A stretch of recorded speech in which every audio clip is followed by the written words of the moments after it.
Welcome back, Educator. This is Vicki Davis with Cool Cat Teacher Talk, where we talk about what matters in our classrooms today. Ever wondered how remarkable teaching happens? Find out right now at Cool Cat Teacher Talk with award-winning teacher Vicki Davis. Get insights from top educators, tech tips, and inspiration to elevate your teaching.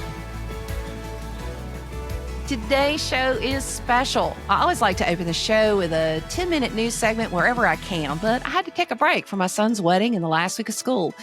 So as I'm recording this, we're going to have a little bit longer segment of news. Then today on Cool Cat Teacher Talk, we're going to talk to Jennifer Edwards, a certified nutrition coach, on advice for all of us struggling to get that weight off.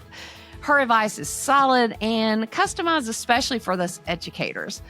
And I think you will enjoy it. But first, let's get to the news. Out right now at Cool Cat Teacher Talk with award-winning teacher Vicki Davis. I'm going to share 15 AI and EdTech finds and 15 news stories, as well as one hilarious thing done by a professor of online classes who was tired of a particular student who kept turning off their video and never responded. First, our 15 finds of the week. And for those of you watching on YouTube or television, you'll be able to see these on your screen. According to Testing Catalog on Threads, we can now parse video files on Google Drive. This feature is going to be handy on workspace accounts where you can record meetings and then simply chat with them via Gemini. Similar features coming on ChatGPT as well. Number 2, Google Gemini can let you share your camera and screen with Gemini on your phone. This gives you the ability to share your camera in Gemini Live, and all Gemini users on Android and iOS can use this.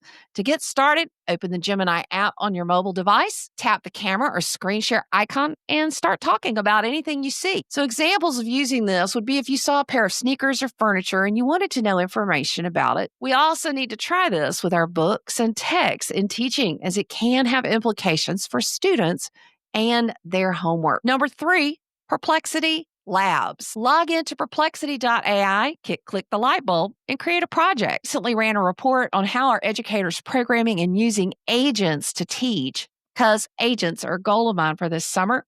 The first tab is Labs, and you're going to find that the reports have lots of graphs and charts and screenshots and even infographics.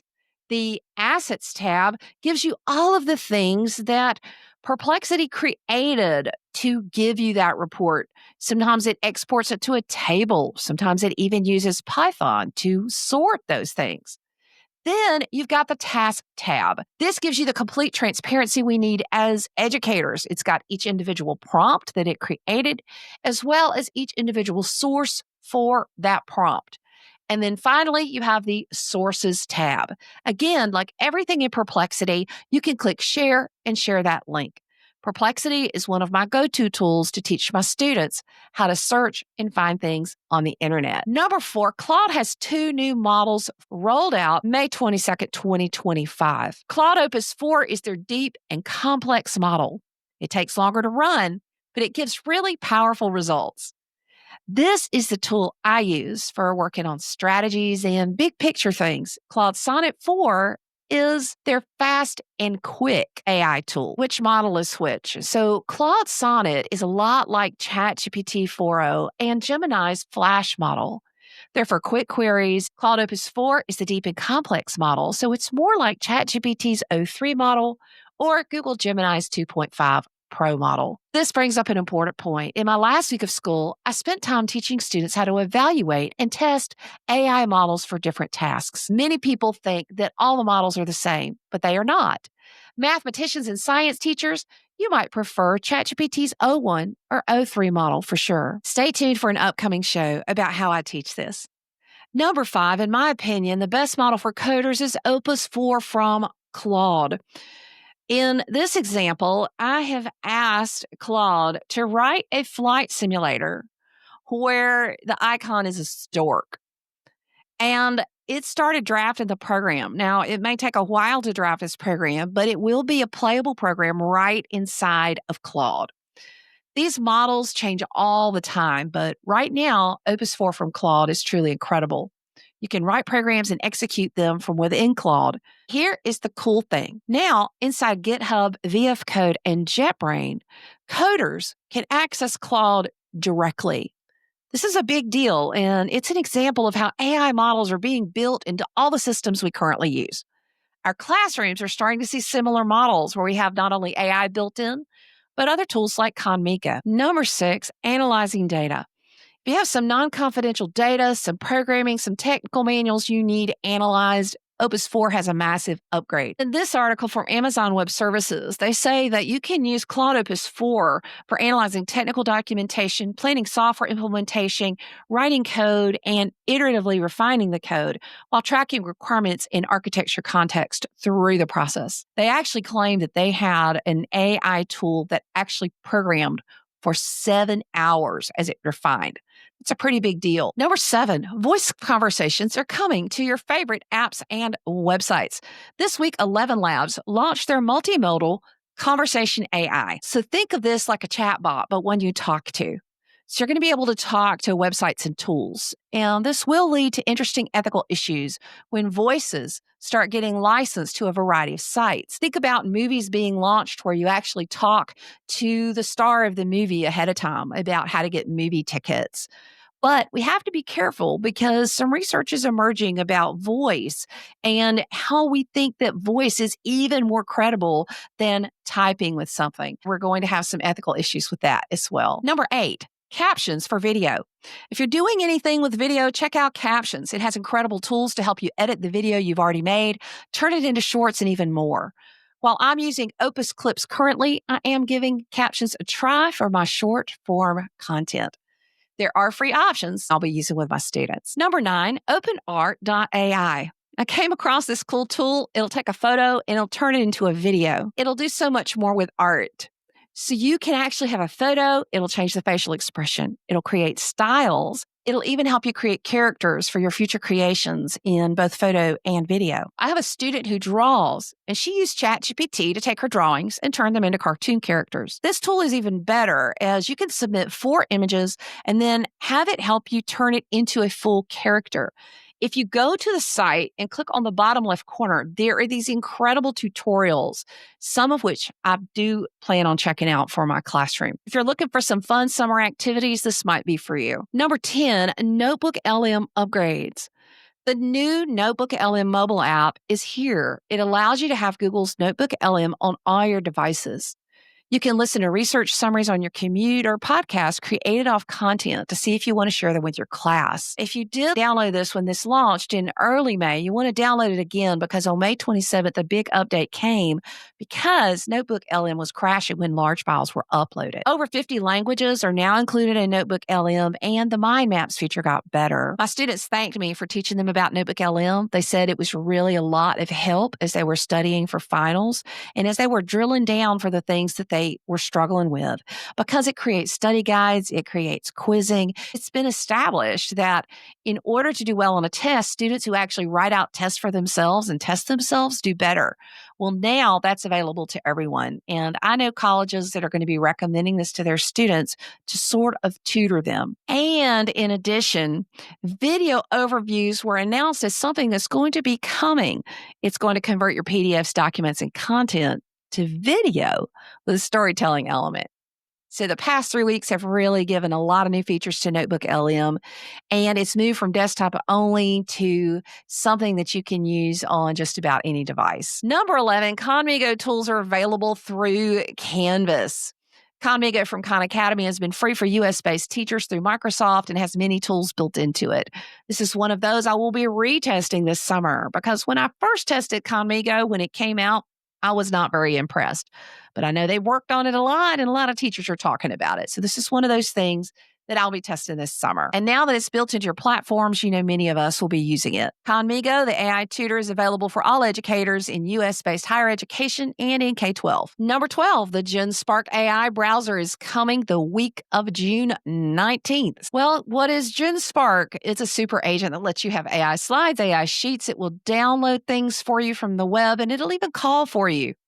The future of AI is agents, and I will admit that I'm kind of partial to the Gamma app at gamma.app for slides, but GenSpark is making waves. For our last few, if you're keeping up with AI models, and you should, ChatGPT is rolling out o3 Pro. Claude Code is now available to pro users.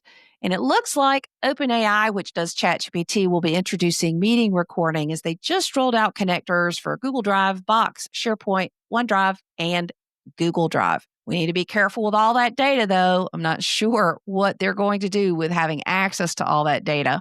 That's something we all need to dig into. Now, let's look at ethics and understanding some news. AI might not be all bad after all. So before you think that you're just going to write off all AI, Pearson did some research and they analyzed 130,000 queries from 8,700 students using Pearson's AI tool built into Campbell Biology, and found that 1/3 of student inputs demonstrated higher order thinking, aligned with Bloom's taxonomy upper levels. Number 2, AI is being built into the tools that we all use. Elon Musk's AI company, XAI, is investing $300 million worth of cash and equity into Telegram. And as part of the deal, XAI's chatbot Grok will be distributed via Telegram and integrated into apps available on Telegram's platform over the next year. Now, if you say, Vicki, how is Grok used? Well, one thing I have discovered is that Grok is supposed to be the best AI tool for live data. And that makes sense because Twitter is just that, live data, and Grok was basically built on top of that. So if you use a lot of live data, you might want to look at Grok. Next, Sam Altman had a paper leaked revealing plans for an AI wearable device. So if you understand about how AI was trained and these LLMs, large language models, they are trained using text, audio, and video because they can understand all of those things. Well, after ingesting basically everything on the internet, more training data is always needed for AI to improve. So many are excited about this, the future where you basically wear a necklace around your neck and the AI listens to and records everything. While I can see that this might be very useful in healthcare, for example, where I have read some reports that when you implement AI agents, over 50% of the time was spent in that particular pilot with people putting data from one AI agent to the other. So I could really see how it could help us. But there are all kinds of privacy concerns that are going to have to be worked through. Okay, now this one's going to scare you. Did you know Claude Opus wants to blackmail people? So we need to understand how this works. If you have an AI tool, it's really important to do what's called security testing. So they have these groups of people who are, and researchers who are always testing, how does the AI work and that sort of thing. What they did was they created this simulated business that was using Claude Opus, gave it access to their emails. And one of the engineers had a full email account that they populated with all kinds of information, including information that he might be having an extramarital affair. This is not a real person. This is a pretend person, but the implications are kind of scary. So what it did is when they opened up conversations about getting rid of Claude, the AI tool threatened to blackmail the engineer. I know that you either roll your eyes and think, oh my goodness, I don't believe it, or you want to run for the hills and say AI is bad. Well, security testing should be part of what we're doing. I think the interesting thing is I've not really seen this type of testing or this type of transparency coming from OpenAI. Doesn't mean it's not there. Security testing is really, really important. And make sure you're comfortable with allowing access to that email account, because AI is pretty good at reading all your email and understanding what it means. Now, if you want to challenge me and say, hey, Vicki, I know that I've heard you're a Christian, and how can you be and support AI? Well, my pastor Paul did a night of worldview of artificial intelligence in the gospel back last year. And so I've got links to it in the show notes. And those show notes can be found at coolcatteacher.com/E904. And if I haven't scared you enough, here's number 6. In the article Behind the Curtain of White Collar Bloodbath, Dario Amodei, CEO of Anthropic, running Claude, said, quote, AI could wipe out half of all entry-level white-collar jobs and spike unemployment to 10 to 20% in the next 1 to 5 years. Amodei told an interview from his San Francisco office. Amodei said AI companies and government need to stop sugarcoating what's coming, the possible mass elimination of jobs across technology, finance, law, consulting, and other white-collar professions, especially entry-level gigs. So I know that so many of this younger generation are scared about AI and what it means for jobs. I want you to think about for a second. If the entry level jobs for humans currently will be replaced with AI, that means the entry level jobs for humans are going to be supervising AI because we need people to come into our companies even as people are retiring. So that by definition means if those entry level jobs go away, the entry level jobs for humans will be supervising artificial intelligence. So, right there, we need to understand the ethics of artificial intelligence. We need to understand how to supervise it, how to work with it, the nuances. That does not mean that we give up the academic rigor and everybody can just use AI all they want to. There's appropriate uses for AI and inappropriate uses for AI. And isn't that part of understanding AI and the ethics of it? With every change, there are people who win and people who lose. And I want my students to win and know how to use AI appropriately. We've looked back in time at the Industrial Revolution and all these other revolutions that have happened, and we've seen the massive job displacement. We've also seen people like the Luddites who tried to break all the weaving looms because the automation was getting rid of their jobs. And we see how successful that was. It didn't work. So we need to understand that this is something that we have to work with. Number 7, AI cheating is so out of hand in America's schools that blue books are coming back on Gizmodo. We need to know that with academic rigor at question because of AI, a lot of schools are just saying, hey, let's just go back to writing by hand. Well, I think the biggest issue is those with IEPs and are dysgraphic or who really need spell check. I'm married to an engineer and he's brilliant in math, but spell check is important for him. So when do we use the electronic tools and when do we go with blue books? Blue books might not be bad some of the time, but all the time, I question the validity of that. In article number 8, students are AI checking teachers and professors. My AI message forums are exploding with teachers and professors who have been using AI for feedback for papers and have students checking them for use. Now, remember, I always talk about how AI checkers do not work. As one of my students, Lucy, said on a previous show, she said the only people who get using AI are those who don't understand it. A lot of my students are creating with ChatGPT and running it through other programs that I won't name to make it sound more human. And then it becomes undetectable. But for all the professors and teachers who are just using ChatGPT and copying and pasting it, yep, GPT-0 will out you. This is why the Wall Street Journal article on this subject has gone viral. We've talked about ChatGPT tennis before. Don't do it. Teach students to use AI themselves for formative feedback while they make the changes themselves. So before that paper gets to me, they should have already fed in the rubric. They should have already asked for feedback and gotten that feedback that I could have given them if I did it for them. Then it comes to me and I'm able to take a look at it and make sure it meets the standards. It actually comes to me a lot better than it used to. But I do have to make sure that they can back up or talk about every single thing they write about in there. I'm not going to let AI grade anything because it'll always be me. And that ChatGPT tennis where the teacher is creating the assessment using ChatGPT, the students filling it out with ChatGPT, and the teacher's giving feedback with ChatGPT, that's a farce that none of us want because we're not improving our relationship. We're not improving our learning. Academic rigor needs to be higher than ever before in the existence of AI, not lower. And honestly, giving feedback takes a lot of time, but that's what I'm paid for. So a recent student at Northwestern asked for a refund because she caught her professor using ChatGPT. The professor behind the notes, Rick Arrowwood, acknowledged that he used various AI tools, including ChatGPT, Perplexity, and an AI presentation generator called Gamma. Hey, I use all 3 of those too. I guess the issue is that he didn't disclose it. So I want my students to disclose the use of AI, and I'm going to do it too. Number 9 is a scam warning. Lifehacker reports that the FBI is warning that AI voice scammers are using deep fake voice impersonators to impersonate government officials. Now, here's how the attack works. The current scam can take the form of smishing. Yes, I said smishing. And these are vocabulary words that you want to give your students as you study these things. So smishing targets individuals via SMS or MMS. That's basically texting. Or vishing with a V.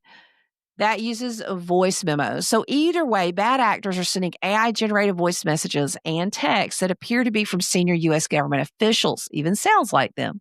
So, the goal is to build trust before directing targets to a separate messaging platform via a malicious link. Ultimately, it ends up with you entering login credentials and downloading malware on your device. Scammers may also use all the information gathered, like your contacts, to target all of the contacts in your address book, which just keeps it going.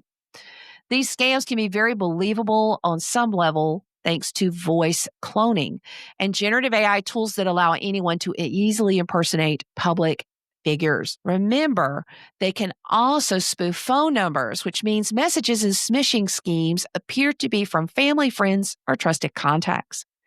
You need to stop what you're doing right now, put that phone up, sit down and talk with your kids about the secret word that you can share if they're not sure that they are who they say they are, or the secret emoji that they can use if you're not sure that it's truly them.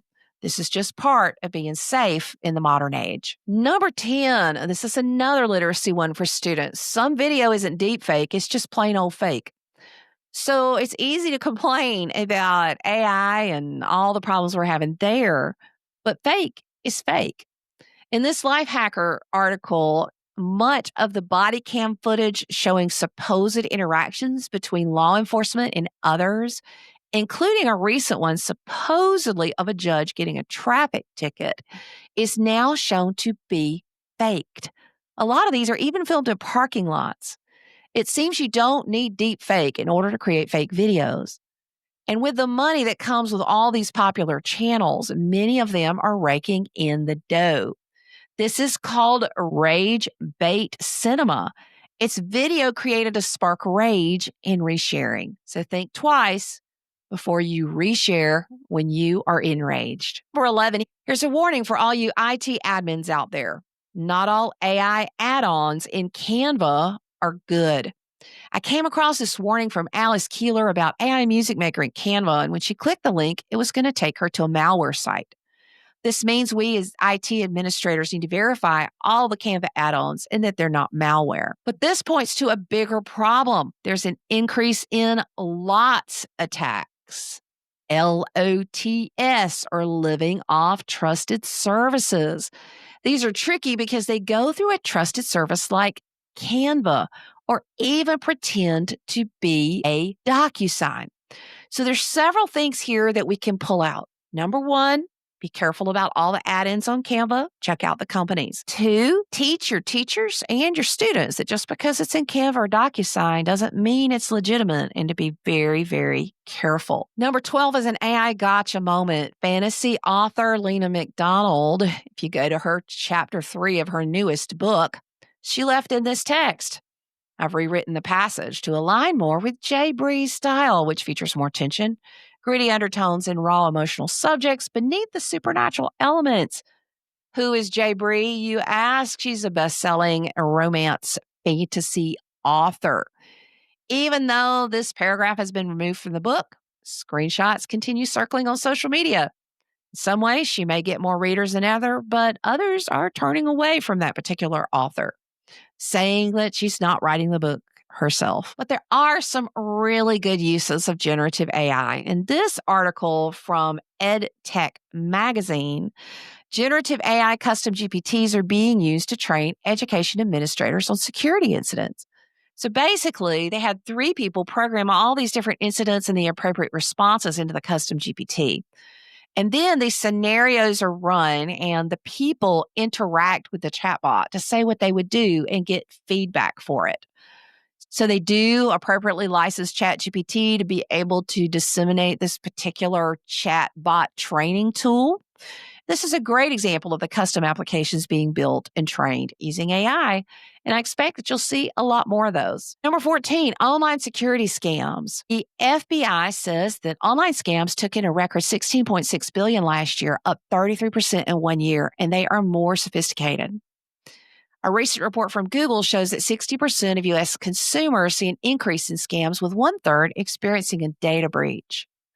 Most people are seeing scams through text messages, as we've already discussed, but 61% say it's also email.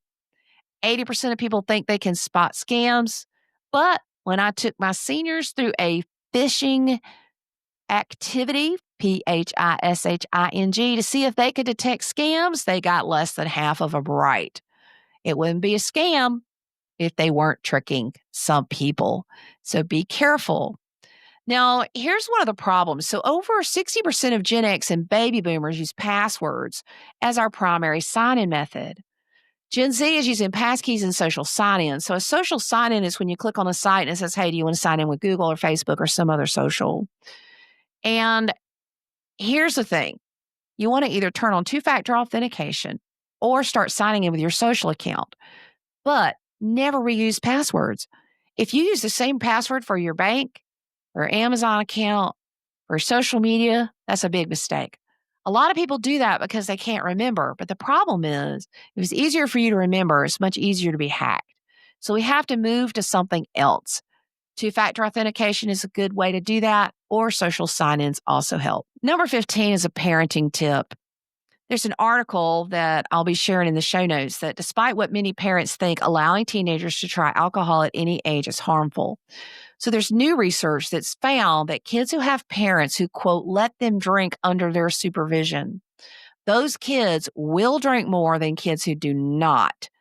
Children and teenagers of any age who sip or taste alcohol with their parents' permission are more likely to engage in risky drinking in young adulthood, no matter the age that this happened. This was the finding of a new study published in the Journal of Addictive Behaviors. The authors found that, quote, adolescents were more likely in young adulthood to drink more often and in greater amounts in families that allowed this practice compared with those that did not. The risk of experiencing symptoms of alcohol use disorder and negative consequences from drinking in young adulthood was also higher. Importantly, the age at which drinking with parents' permission began did not change this effect.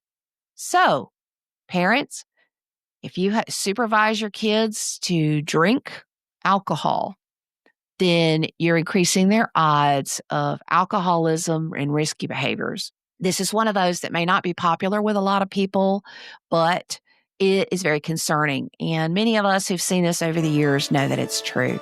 Ever wondered how remarkable teaching happens? Find out right now at Cool Cat Teacher Talk with award-winning teacher Vicki Davis.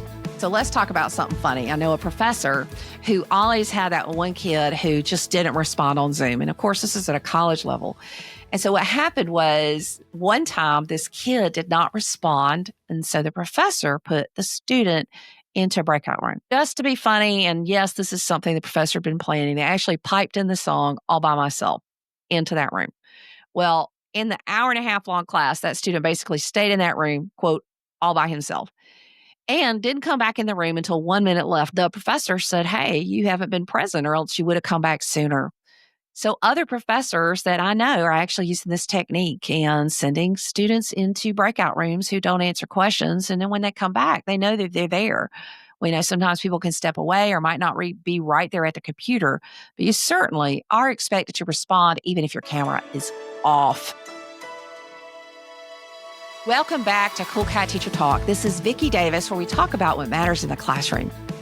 And do you know who matters in the classroom? Of course, we know our students do, but do you know that you matter, teachers? And if you haven't noticed, way too many of us teachers are struggling with our weight.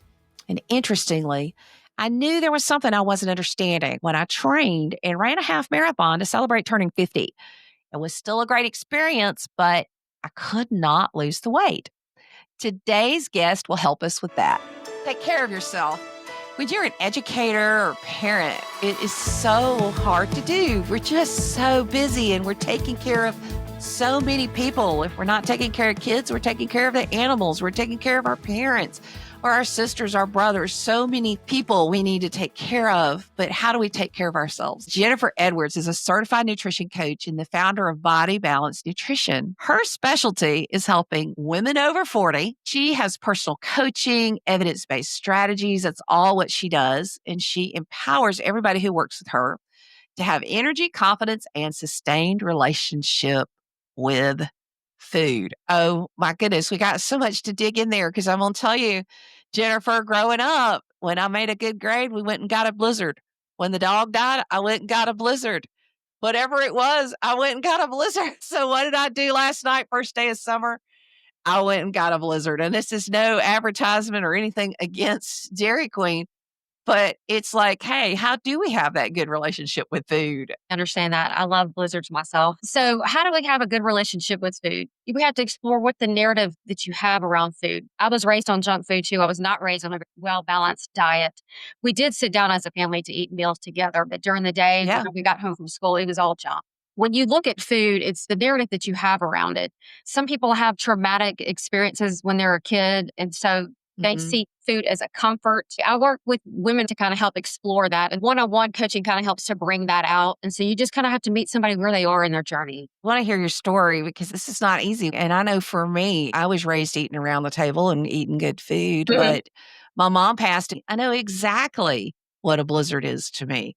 A blizzard is a comfort from my mom because that's what she did. I got the first one off of the machine when it opened. I live. So let's unpack your story, Jennifer. You have a story. Why do you care about getting to people's stories to helping us? Because I'll tell you, I've done every single way. I won't mention names of like the lifetime member of this and that. And it gets harder as I get older to get the weight back off. I mean, I trained for a half marathon to celebrate turning 50. I ran 2 half marathons and a bunch of 10Ks. The scale changed maybe 8 pounds. If I'm running 6 or 7 miles a week, when I was doing that in my 20s, I would have been losing 5 pounds a week. And it just flat out didn't happen. So you have a story too, though, that you noticed, hey, things change as we age. Like, what's your story? I started struggling with weight in my 20s. Right after college, I moved away from home, got married, change of environment. I started gaining weight. I joined one of those big name programs like you're talking about, lost the weight, gained it back after a couple of years, did that a couple of times. So rinse and repeat. Fast forward to my 40s. I started going through hormonal changes, found myself struggling again. Then I realized, though, that I needed a different approach this time. I did not need a quick fix. I needed a lifestyle change, and I needed something that I could do for myself sustainably. I hired a personal trainer for a short period of time, and she kind of got me started with changing my eating habits, focusing on a lower carb diet, and in addition to the exercise portion. So that kind of got me started in the right direction in losing weight. On my own, I decided to kind of take a deep dive into nutrition. I became passionate. I soaked up everything that I could about nutrition. What proved to actually be the game changer for me was when I learned how to read ingredient labels. That is what helped me keep the weight off, because a lot of times we think we're eating something that's healthy based on what the package says on the front. The marketing is very clever. However, if you don't flip it over and read the ingredients on the back, you're not learning the full story of what's actually in the food. So that is what helped me keep it off. And that is what I'm extremely passionate about teaching. So that really helped me. Coworkers started noticing and asking for advice. So I would start talking to them about nutrition. I honestly would start talking to anybody that would sit still long enough about nutrition. I just became very passionate about it. I had a good friend finally convince me, hey, you probably need to figure out how to turn this into a business and start coaching people one-on-one. That planted a seed in my mind, and I started Body Balance Nutrition in January of 2024 last year. So Jennifer, I know you work with all kinds of folks, and as somebody who's struggled myself all these years, I'll tell you, I have a doctor I think I'm not going to go back to. Last June, let's just say he was having a bad day because he gave me a bad day, and I've struggled with my weight, and he said, don't come back unless the scale is below this certain point. Oh, gosh. So I looked at him and I said, okay. I said, I've done this. I've run a half marathon. I lost 8 pounds with that. Hey, that's great. That's 2 years of running hundreds of miles. And I named all the things that I had done. I said, listen, my scale is not moving. Now, I have recently since January lost 10 pounds because I would like to go back to the doctor. I haven't lost 20. And I got a lot of stuff in life, like teachers. I got a lot of things, taking care of my dad, taking care of my family, wedding, school, like that's a lot of stuff, right? That is a lot. And he said, oh, well, my wife goes to the farmer's market and cooks for me every night. And I just work hard to eat healthy. And he said it with a smug look on his face because he's much older than I am. And I'm like, but don't hormones go into play here? Because I'm going to tell you something. When I was in my 20s and 30s, I could look at my running shoes and lose weight. I'll go out there and run 5 miles today and I will put on muscle and gain weight, which is great. I know muscle's great. I love to lift weight. But if we measure by the scale, we're dealing with different bodies when we get older, aren't we? And besides the obvious, what's different and how do we work through this? Hormone changes in midlife. What happens? Your estrogen drops. That kind of leads to a slower metabolism, which makes weight loss feel that much harder. It leads to fat storage, and especially around the midsection. It leads to more cravings and changes in appetite regulation. And then you have cortisol. So when that is chronically high, which is like due to stress or lack of sleep or overexercising, which I wonder if that might have been the case for you, were just running the half marathon or doing something different. I'm guessing you were constantly spiking that cortisol stress hormone. What that does is it leads to more fat storage as well. And then it disrupts your sleep, causes energy crashes.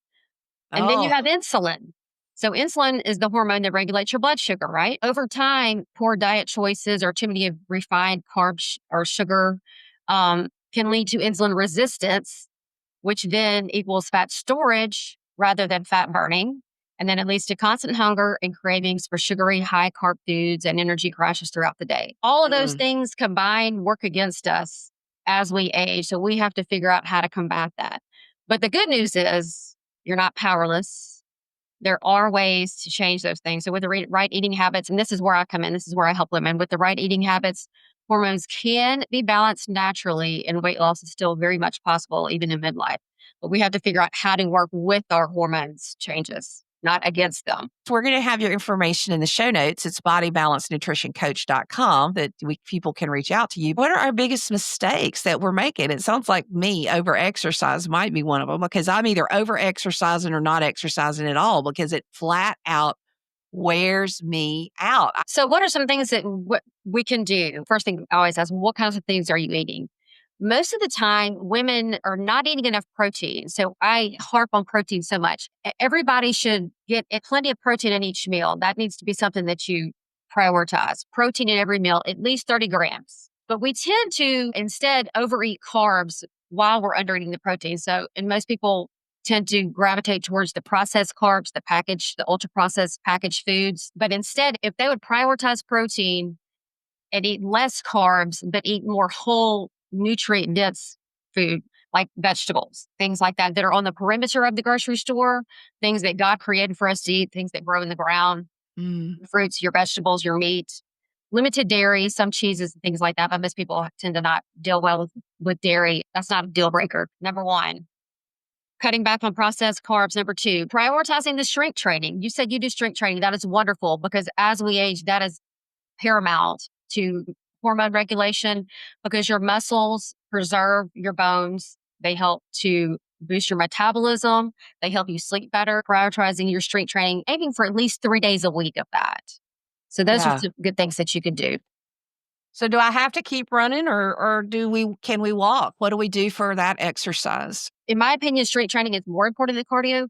Does not mean Uh-huh. that cardio is not important. Right. It has its place. I feel like as we age, strength training is more important just because I feel like having muscle on our bodies is a lot more important because the more muscle that you have on your body, the more calories that you burn at rest doing nothing. There have been times I have done some diet pills to try to get my hunger down. So a lot of people are all into having the shots, right? And they can lose weight so fast and it's just so great. But everything I've read says that we're losing muscle when we do that.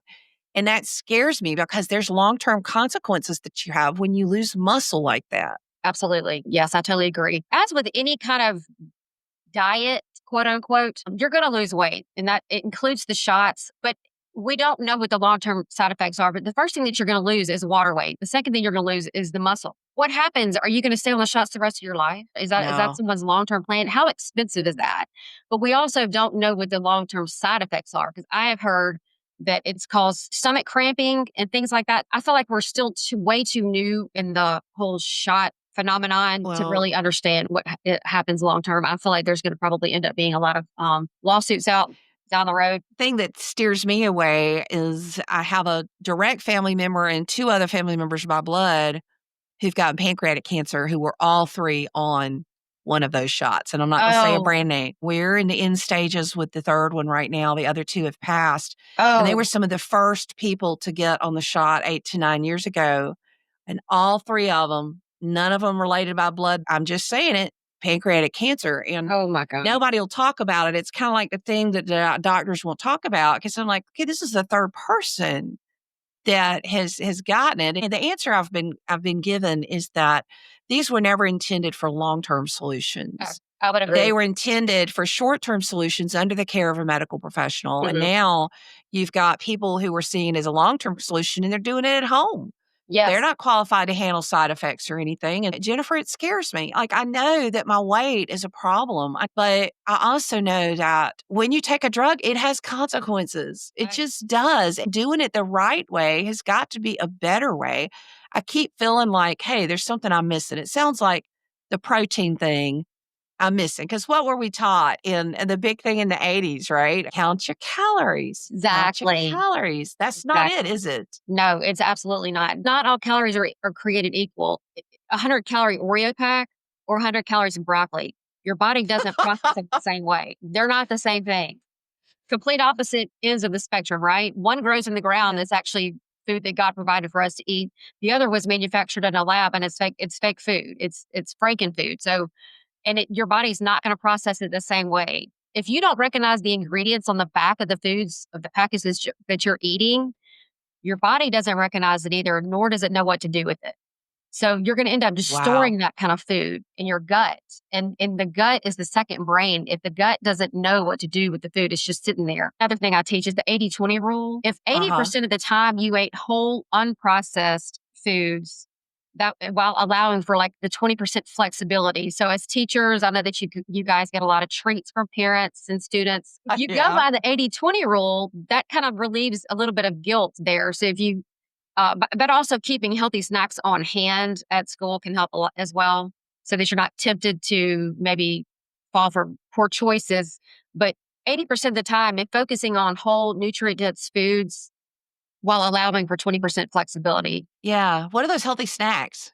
So things like hummus, carrots, peanut butter, and celery. There's plenty of recipes on Pinterest, and that's what actually is my go-to when I'm trying to figure out recipes is Pinterest. Dark chocolate versus like milk chocolate. A good healthy protein shake that's got collagen powder in it. So you said accountability. What are some good ways to have accountability? One-on-one coaching is 100% built on the accountability factor. Another thing that helps with an added layer of accountability, I have my people log their food. Okay. That kind of shows trends in their food choices. And so that actually helps me to coach them in real time too. So that they will daily submit their food logs to me so that I can kind of see them. The food log, though, in itself, it shows you where you're at. It shows you where your calories are. It shows you how much protein, fat, and carbs that you've gotten each day too.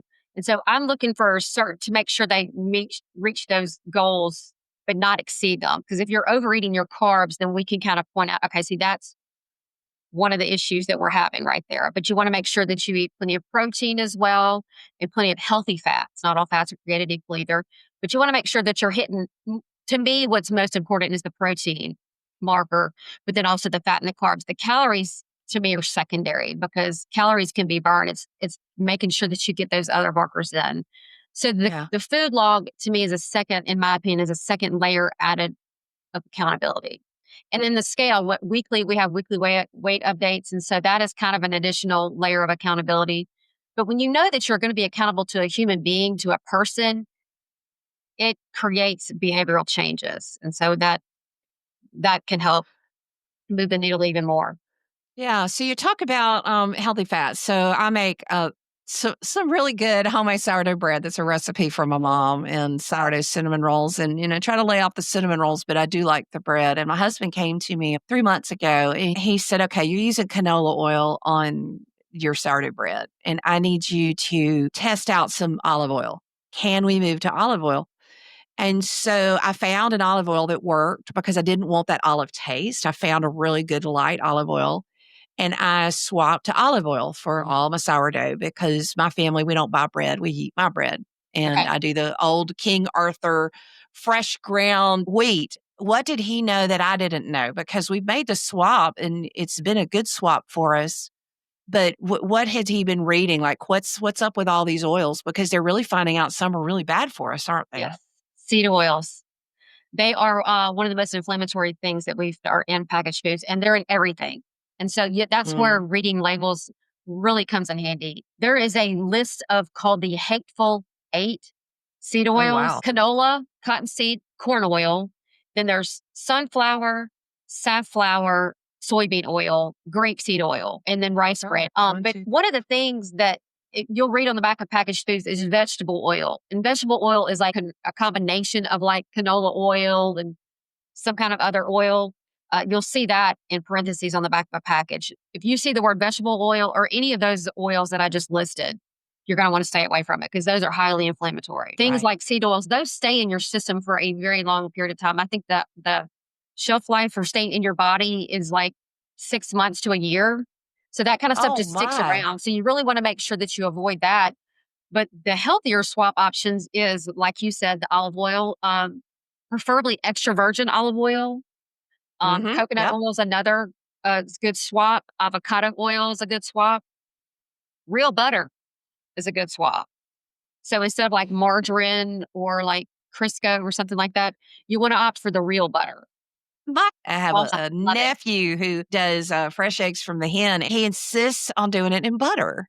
And I'm Oh, like, real butter? Seriously? Like they told us to get away from that. They told us, parquet, right? Margin or whatever. Not anything against those folks, but real butter, it comes from an actual animal versus parquet or margarine. so when I have my eggs in the morning, I mean, he's like, "Hey, I'm gonna do 3 or 4 eggs." So 2 eggs or 3, that's not I a do. bad thing? I eat 3 every single day. That's my breakfast, is 3 eggs and a protein shake. I prioritize the protein enough. And you eat enough protein, by default, you'll be eating less overall because it's satiating. It keeps you fuller longer.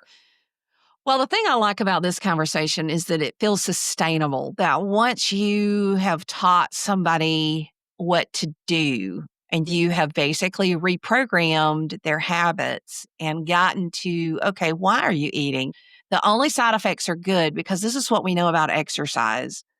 I always tell my students, anybody who might be struggling with depression, which runs in this generation, that every psychologist I've ever talked to said the best medication for depression is exercise. It's exercise, getting there, working out, consistently getting your heart rate up. Everything that happens in your body, it lifts your mood. Of course, getting outside is important too. Absolutely. And I'm not going to say that people don't belong on medication, because if you've been prescribed medication, stay on your medication. You need to be on it.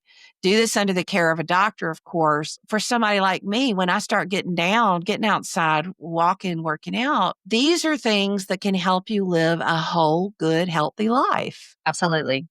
Yes. Yeah. Exercise boosts the serotonin, and that's the feel good hormone. So anytime that you're exercising or lifting weights, doing cardio, especially outside, it is one of the best stress relievers. And just walking, even in the Yeah. neighborhood for 10 to 15 minutes, is one of the most underrated forms of exercise that you can do. Getting outside in nature, though, there's something about it. Getting that sunshine, that vitamin D on your skin, one of the best things that you can do. First thing in the morning, though, and it can set your circadian rhythm. So if you get Yeah. outside first thing in the morning, ideally walk maybe 10, 15 minutes. It helps to set that circadian rhythm and you get that vitamin D. Exercise is so good for you because, yes, it is a mood enhancer. And it helps with sleep at the end of the day, too. So it's a win-win.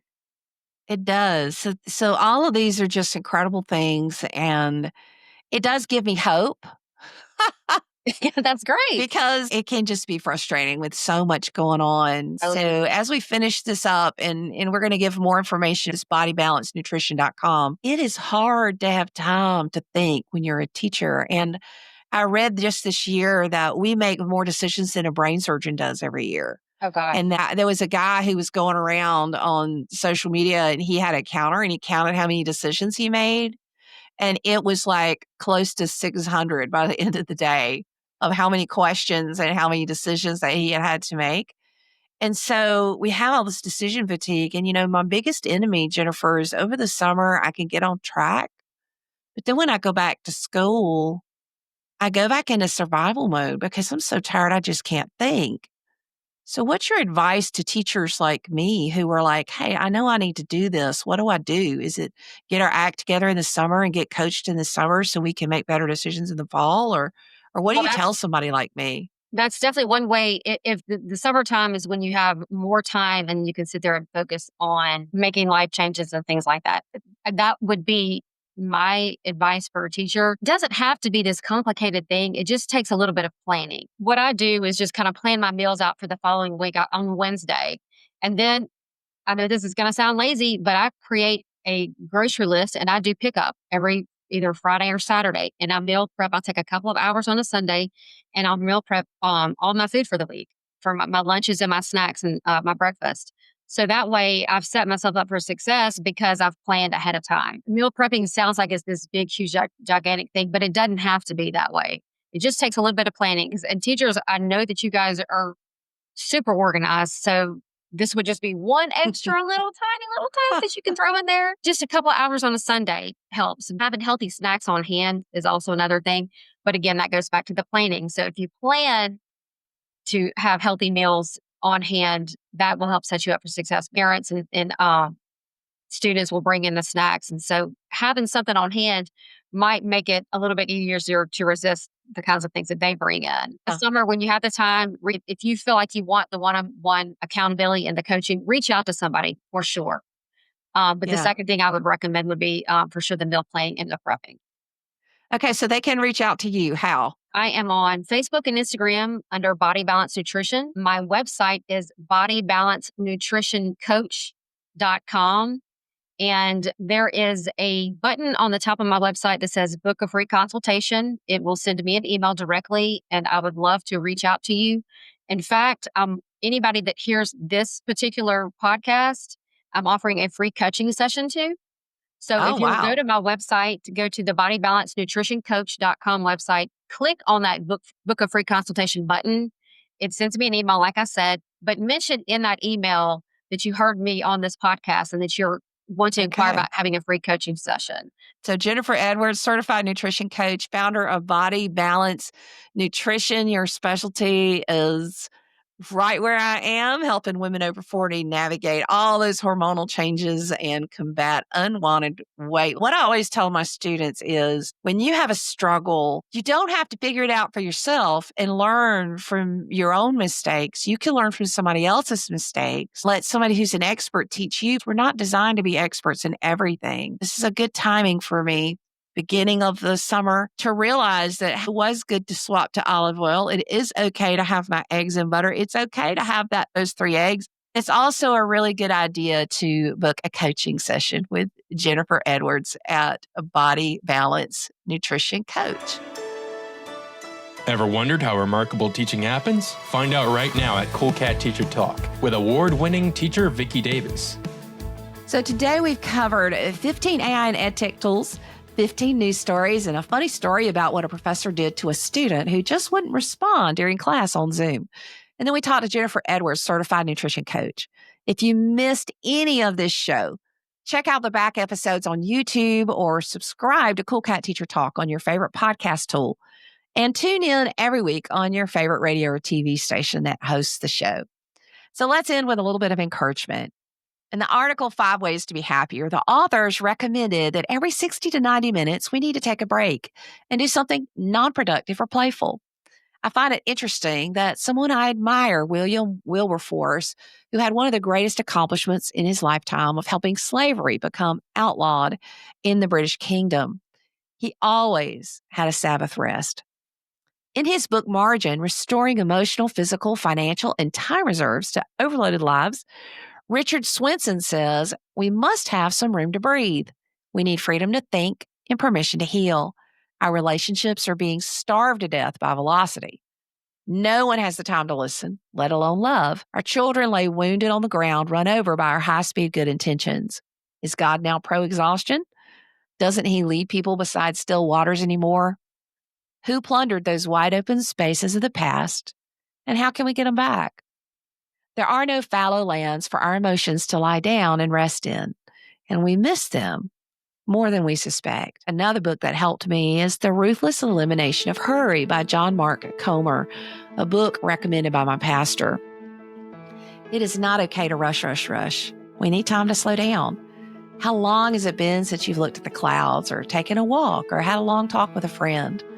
Here's to slow, beautiful mornings and quiet afternoons with a good book. Still small moments with a sparkling glass of tea in the sunshine. Here's to happy giggles and water slides, funny faces and homemade ice cream. Here's to game night and mini muffin mornings.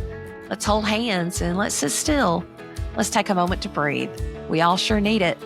This is Vicki Davis, and this is Cool Cat Teacher Talk, where we talk about what matters in the classroom. And you matter. Every single one of you listening to this show matter. You are of infinite worth, and you're full of purpose.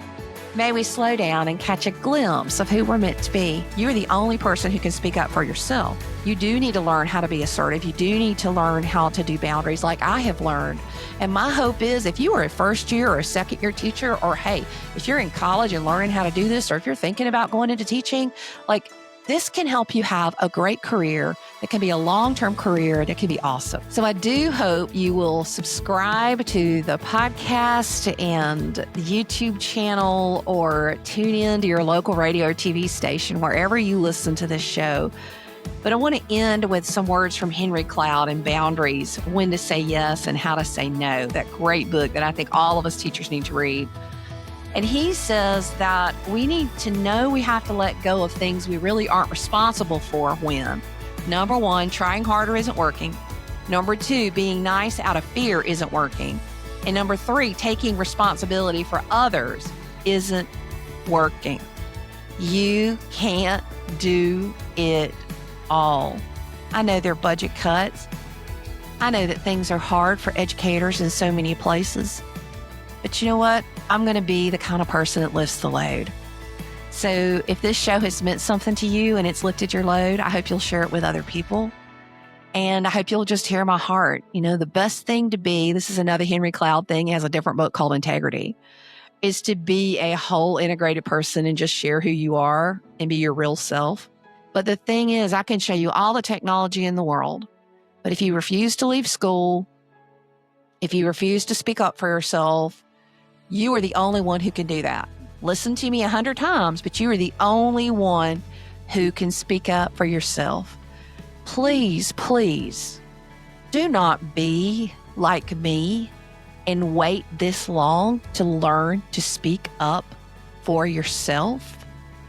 Don't go do drama and don't go crying and, all that kind of stuff. I mean, I hope you don't. I love you anyway, even if you do. But there's professional ways to have professional conversations about ways to make our schools better. And nobody's perfect, but we need to also extend that grace and that conversation, not only to our students, but also to our administrators, our coworkers, our families, and have these conversations, because I'll tell you, teaching is a profession worth fighting for, because kids are worth fighting for and our future is worth fighting for. This is Vicki Davis signing off. See you later, educator. Reminding you to do what matters in the classroom. Thanks for listening, and I'll see you later, educator. Stay in the loop. Visit coolcatteacher.com. Visit coolcatteacher.com for the latest tips and trends. I'd also like to mention that Cool Cat Teacher Talk is now a podcast. So subscribe in your favorite podcatcher.